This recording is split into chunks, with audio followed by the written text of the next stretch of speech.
Malaysia's biggest agro exhibition, Maha, is back. Bring your family to discover the agriculture, horticulture, and agritourism with exciting attractions and live performances by your favorite artists. Maha 2026, 28th August to 6th September at My Amsterdam.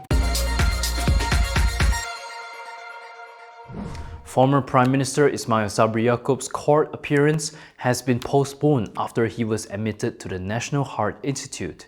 Meanwhile, a PKR MP has expressed disappointment with Nurul Izzah Anwar's decision to step down as PKR Deputy President. All this and more on KiniNews. The MACC's plan to charge former Prime Minister Ismail Sabri Yaakob this morning has been postponed. The postponement came after the Bera MP was admitted to the National Heart Institute in Kuala Lumpur last night. According to Bernama, the case has been rescheduled to August 27th. Sessions Court Judge Suzana Hussein adjourned the reading of the charges and the recording of the plea after Ismail Sabri's lawyer, Amer Hamzah Arshad, applied to postpone today's proceedings. Amer Hamzah said his client developed health complications while giving a statement to the MACC yesterday and was subsequently taken to IJN. Earlier, a source told Malaysia Kini that doctors had informed lawyers that he was not in a condition to face charges today. He had been scheduled to face a charge under the MACC Act related to asset declaration. This is not the first time Ismail Sabri has been hospitalized. In February last year, he was taken to hospital after collapsing at his home in Damansara. His family suspected high blood pressure was the cause. It was reported that MACC investigated Ismail Sabri last year under the MACC Act 2009 and the Anti-Money Laundering, Anti-Terrorism Financing and Proceeds of Unlawful Activities Act 2001. It is understood the investigation relates to spending and procurement for promotional activities under the Keluarga Malaysia initiative during his time as Prime Minister. Speaking to reporters after visiting Ismail Sabri at the National Heart Institute later, Amer said that his client is scheduled to undergo a pacemaker procedure. He added that Ismail Sabri definitely wants to clear his name, but at the same time, the main thing on his mind is his health. And whatever it is, we have to appear in court on the 7th. Hopefully by then, he's already fit and ready to appear in court. How does he feel about MACC wanting to mount a charge? Basically, he would definitely want to clear his name, of course, but at the same time, the main thing that is on his mind is his health. So let's hope and pray for his speedy recovery. And I think we've confirmed with the medical staff as well that the procedure will start. So first solat Jumaat. What happened last night actually? Was it a heart attack or? What's with his pacemaker actually? What happened? Like I said, I mean, like it's referring to heart problem. Okay, only people with heart problem will have to put in the pacemaker.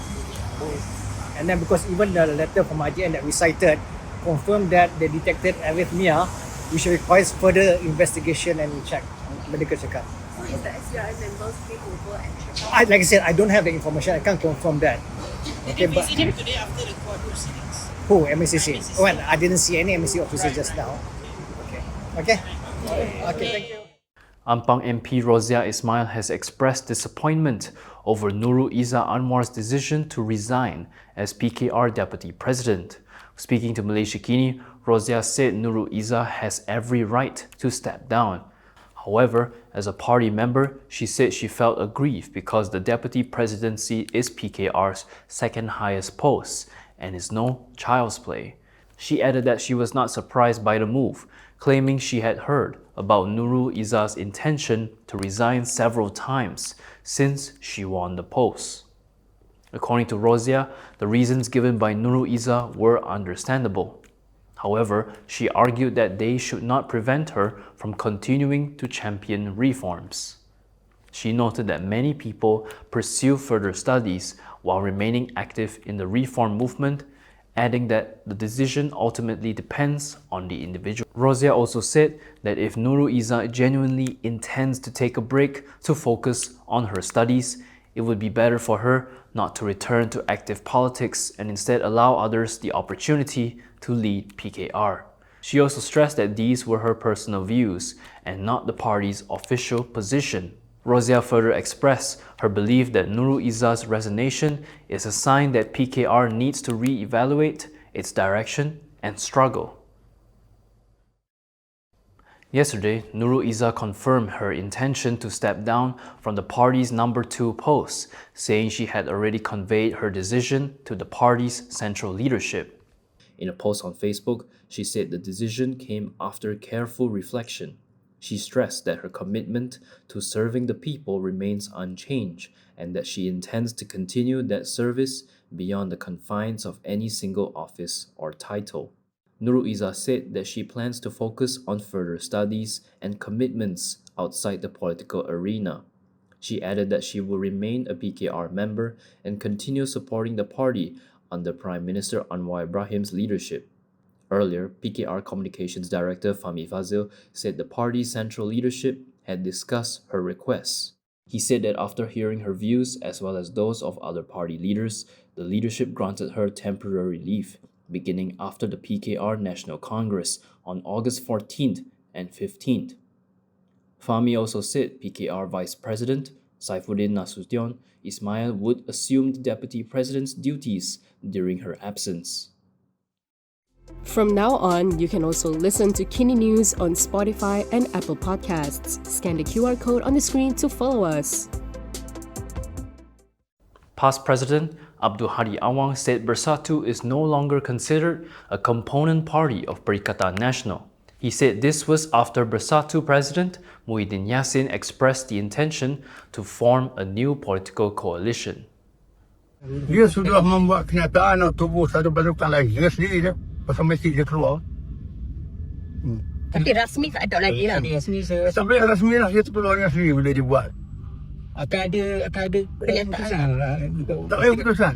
Ikut perlembagaan bila kita pergi klien, habislah putus lah. Maksudnya daripada PN sendiri tak akan keluarkan satu surat yang mengatakan dia memang bukan lagi Saya from rasa PN. tak perlu surat ni. Tapi terpenting buka keluar Encik dia masih ada dalam PN tapi Tak ada dengan sendiri. Dengan sendiri. Perlembagaan kita pun bila orang masuk parti lain, keluar lah. Before the Negeri Sembilan post, Muhyiddin had alluded to Bersatu's possible exit from PN.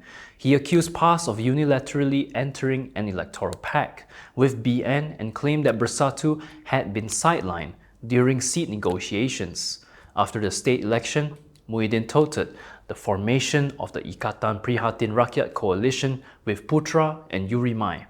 This comes after months of growing tensions between PAS and Bersatu. The tensions intensified following a coup in Perlis last year, which saw PAS lose the Menteri Besar post to Bersatu. However, Bersatu Secretary General Azmin Ali has rejected Hadi's remarks, insisting that his party remains a legitimate member of PN. Azmin disputed Hadi's interpretation of the PN constitution, saying there is no provision for a member party to be automatically removed. He added that the PN Presidential Council has never convened to discuss Bersatu's membership status as required under Clause 7A. Therefore, he said Bersatu remains a legitimate member of PN. He further claimed that the move by PN Chairperson Ahmad Samsuri Mokhtar and Secretary General Taqiyuddin Hassan to prevent Bersatu representatives from attending the coalition's Supreme Council meeting on July 16th was a serious violation of the coalition's constitution.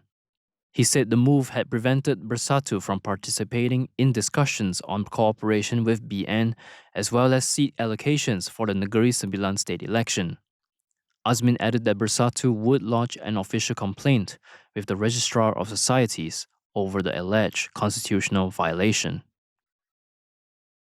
And that is all from me today. For more stories, you can go to kinitv.com. You can also follow us on Instagram, X, YouTube, and Facebook for the latest news updates. I'm John. Thanks for watching.